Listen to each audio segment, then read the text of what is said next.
Bible यह मानव इतिहास की सबसे प्रभावशाली पुस्तकों में से एक है।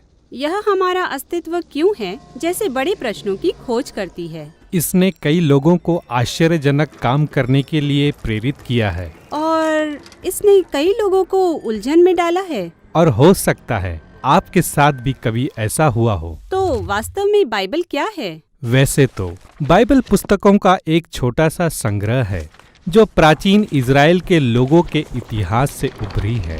एक तरह से वे किसी भी दूसरी प्राचीन सभ्यता के समान ही थे, परंतु उनमें अनेक ऐसे लोग हुए जिन्हें भविष्यवक्ता कहा जाता है। उन्होंने इज़राइल की कहानी को साधारण तौर पर नहीं देखा।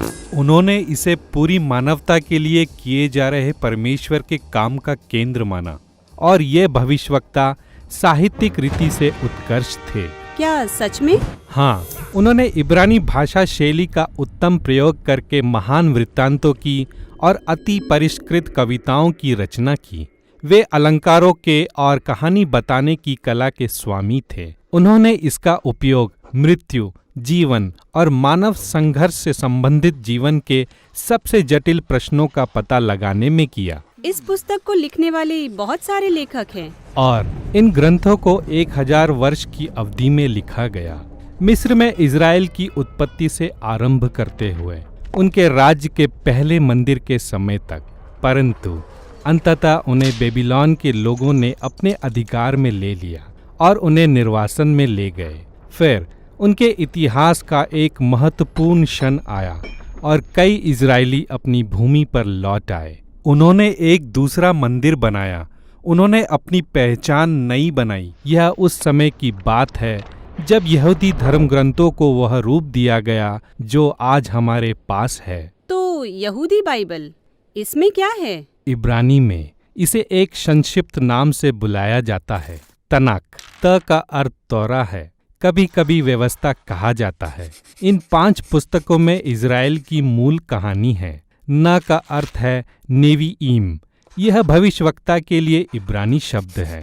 इस खंड में ऐतिहासिक पुस्तकें हैं जो भविष्यवक्ताओं के दृष्टिकोण से इज़राइल की कहानी को बताती है। फिर आपको भविष्यवक्ताओं की काव्यात्मक पुस्तकें मिलती हैं। क का अर्थ केटुवीम है, लेख के लिए इब्रानी शब्द। यह काव्य पुस्तकों, ज्ञान की पुस्तकों और घटनाओं का विविध संग्रह है। यहूदी लोगों का मानना है कि इन सभी साहित्यिक कार्यों के माध्यम से परमेश्वर अपने लोगों से बात करते हैं। अब इस दूसरे मंदिर के समयकाल में भी अन्य यहूदी लेखों को लिखा गया, जो विभिन्न प्रकार के लेखों का संग्रह है। ये भी यहूदी समुदायों में बहुत मूल्यवान थे। प्राचीन काल से इस विषय में विवाद चल रहा था कि इनमें से कुछ को उनके धर्म ग्रंथों का भाग माना जाना चाहिए या नहीं। तो यह एक लंबी अवधि में कई अलग अलग लेख हैं। उन्होंने इन सब को इस तरह एक साथ क्यों रखा?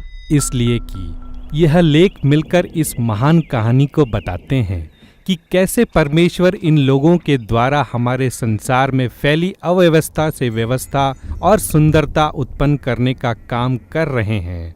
यह सब एक नए अगुवे की आशा देते हैं जो संपूर्ण सृष्टि को नया बना देगा।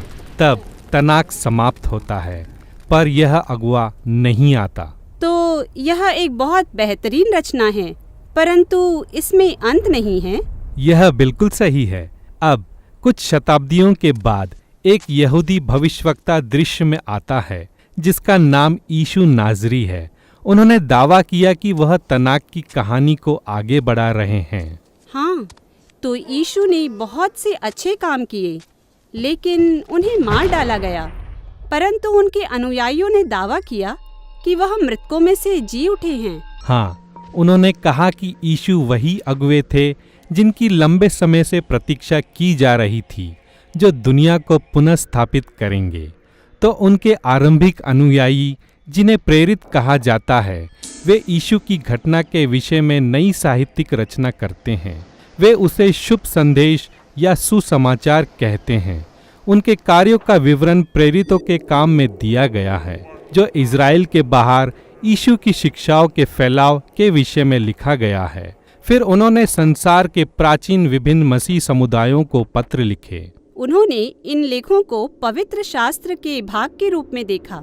हाँ, प्रेरितों ने इन सभी को तनाक में बताई गई महान कहानी की पूर्ति के रूप में लिखा और वे साहित्यिक उत्कृष्टता की यहूदी परंपरा को जारी रखे हुए थे। वे यह भी मानते थे कि इज़राइल के धर्म ग्रंथों के साथ साथ परमेश्वर इन लेखों द्वारा अपने लोगों से बात कर रहे थे। तो यह पुराना और नया नियम है, लेकिन आरंभिक मसीहियों का दूसरे मंदिर के साहित्य के विषय में क्या विचार था?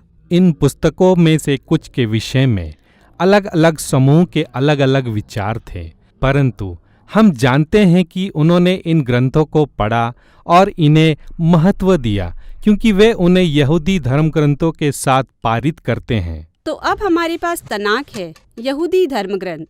हमारे पास ये दूसरे मंदिर के समय की रचनाएं हैं। फिर यीशु के विषय में प्रेरितों के लेख हैं। अब इसमें बहुत कुछ है। तो मेरी बाइबल में क्या है? 2000 वर्षों से अधिक समय में मसीहियत में बहुत से अलग अलग बदलाव आए और आरंभ से ही सभी मसीहियों ने तनाक और नए नियम को पवित्र शास्त्र के रूप में मान्यता दी।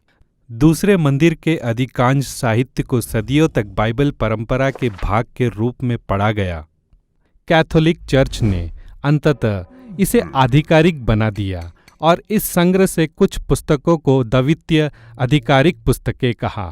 कुछ ऑर्थोडॉक्स चर्चों ने दूसरे मंदिर साहित्य की और भी पुस्तकों का इस्तेमाल किया। 16वीं शताब्दी में धर्म सुधार के समय प्रोटेस्टेंट मसीह भविष्यवक्ताओं और प्रेरितों के प्राचीन लेखों पर वापस जाना चाहते थे, इसलिए उन्होंने केवल पुराने और नए नियम को स्वीकार किया।